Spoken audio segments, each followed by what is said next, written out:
श्रोतेहो नमस्कार. राजयोगी श्री रंगनाथ स्वामी यांचे चरित्र भाग 20 गुरु परंपरा कथन.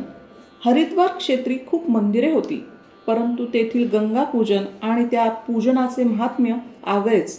दररोज संध्याकाळी गंगा आरती हा मनोहारी सोहळा पाहण्यासारखा होता. दिवस लहान असल्याने सूर्य लवकर अस्तंगत होत होता. अंधार दाटून येण्यास सुरुवात झाली की हरिद्वारचे स्थानिक आणि बाहेरील यात्रेकरी हरकी पौडी वर गर्दी करत. नदी किनाऱ्यावरील उंच इमारतीमधून हे दृश्य पाहणे हा स्वर्गीय आनंद होता. गंगेच्या पात्रातून वाहत येणारे दिवे, निरभ्र आकाशातील चांदण्यांची चमचम आणि भल्या मोठ्या पितळी पंचारतीचे गंगेला ओवाळणे, सोबत झान पथकांचा कोलाहल, ते विलोभनीय दृश्य स्वप्नवत वाटत होते. 2 दिवस उलटून गेल्यानंतर स्वामी ब्रह्मानंदांनी दुपारचे भोजन झाल्यावर बैठक ठेवली. त्यांनी माझ्या बद्रीधाम यात्रेचा विषय काढला. म्हणाले, स्वामी, आपण पुढील प्रवास हा फाल्गुन संपेपर्यंत स्थगित ठेवा. येथून पुढे जाताना थंडीचा जोर खूप. त्यात बर्फातून प्रवास आणि मुक्कामाची जागा वेळच्या वेळी प्राप्त होईलच हे सांगता येत नाही. चैत्रात थोडी थंडी कमी होईल आणि तोपर्यंत तुम्हास येथून ऋषिकेशला देखील जाऊन येता येईल. स्वामींनी जोशीमठ रुद्रप्रयाग मार्गे बद्रीधाम गाठण्याचा मार्ग समजावून सांगितला. त्यांनी बद्रीधाम यात्रेची केलेली आखणी मला आवडली. 1 महिन्याकरिता मी हरिद्वारातच राहिलो. त्या महिन्यात हरिद्वार परिसरातील सर्व प्रमुख स्थळे पाहून 1 आठवडा ऋषिकेशलाही जाऊन आलो. स्वामींच्या रूपात मला आपले आद्य गुरु भगवान दत्तात्रेय जणू तीर्थाटनाचे मार्गदर्शन करत होते. माझी तशी श्रद्धा होती. आपला हा आनंद संप्रदाय समृद्ध परंपरेने चालत आला आहे. साक्षात दत्तप्रभूंनी स्थापन केलेला हा संप्रदाय आहे. या संप्रदायाचे मूळ प्रवर्तक स्वामी सदानंद हे वाराणसीत राहणारे एक थोर सत्पुरुष होते. त्यांनी काशी विश्वनाथाची अत्यंत वैराग्यशील वृत्तीने आराधना केली. साक्षात सगुण विश्वनाथ दर्शनाची वेळ आल्यावर त्यांनी भगवान पशुपती शंकरास, तुम्ही जो आनंद भोगतात तो आनंद मलाही प्राप्त होईल असे करा म्हणून सांगितले. त्यावर भगवान संतुष्ट झाले.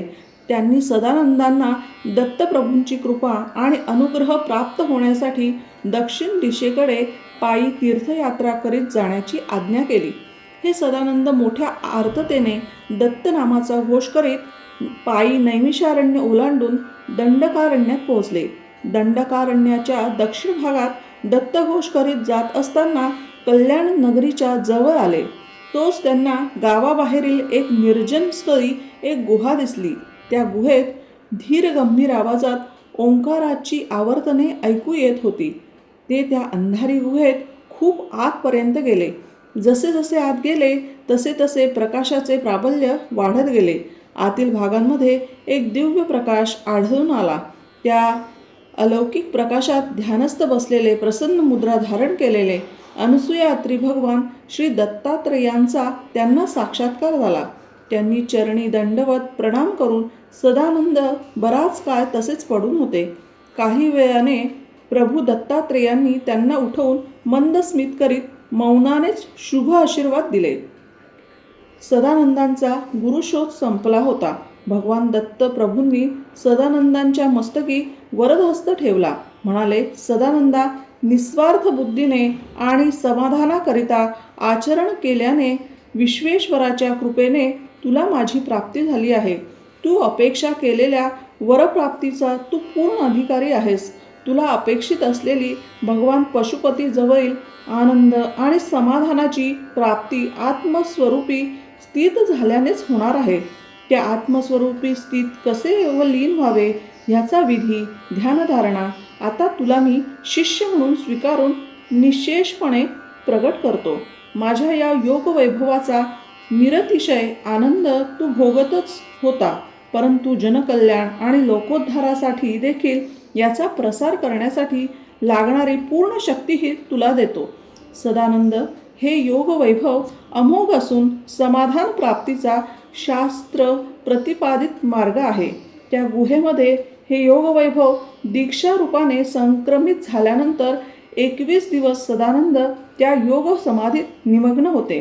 देहावर आल्यानंतर कल्याण नगरीजवळील त्या निबिड अरण्यात झाडांची पाने, ऋतुकाळानुसार प्राप्त झालेले फळे खाऊन त्यांचा उदरनिर्वाह चाले. परंतु ते गुहेत जाऊन योग समाधीत राहत. या परमयोग्याची कल्याण नगरीतील लोकांना काहीही माहिती नव्हती. इकडे वाराणसीमध्ये एक रामानंद नावाचा ब्राह्मण युवक शंकराची अतिशय लीनतेने उपासना करीत होता. त्यांना शंकरांनी दृष्टांत देऊन कल्याण क्षेत्री सदानंदांकडे जाण्याचे सुचविले. तो देखील मजल दर मजल करीत वाराणसीहून कल्याणच्या निबिड अरण्यात उपस्थित झाला. दृष्टांतातील माहितीनुसार त्यांनी स्वामी सदानंदांची गुहा शोधून काढली. गुहेत खूप आत गेल्यात गुहेच्या आतमध्ये गंभीर आवाजात रामानंदांचा ऐकू आला. या वशिष्ठ महाशय, आपले स्वागत असो. रामानंद पुढे झाले.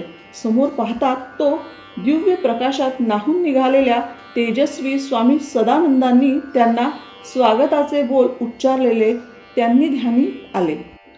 इतक्या आतमध्ये हा तेजस्वी प्रकाश, हा योगी आणि मला स्वागत करताना हा वशिष्ठ म्हणून का साथ घालतो हेच त्यांना समजत नव्हते. तेवढ्यात स्मित हास्य करीत सदानंद म्हणाले, गुरु वशिष्ठ, आपणच रामानंद रूपात अवतरित झाला आहात. आपणास काशी विश्वेश्वरांनी माझ्याकडे पाठविले आहे. मला हे सर्व विदित आहे. समाधान आणि आनंद प्राप्ती हा उद्देश ठेवून आपण विश्वनाथाच्या आज्ञेने येथे आला आहात ना. हा सर्व उलगडा झाल्यावर वसिष्ठ गुरूंच्या पुनर्देह धारण्या करणाऱ्यांनी म्हणजेच रामानंदांनी स्वामी सदानंदांच्या चरणी नमन केले.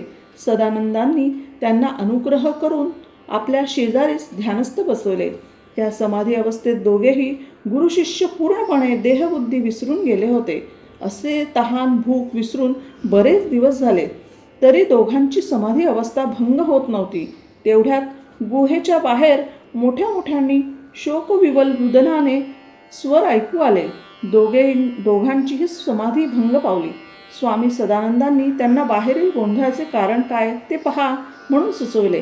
गुरु आज्ञेप्रमाणे स्वामी रामानंद उठून बाहेर आले. अवधूत चिंतन श्री गुरुदेव दत्त. निजानंद रंगनाथ स्वामी महाराज की जय.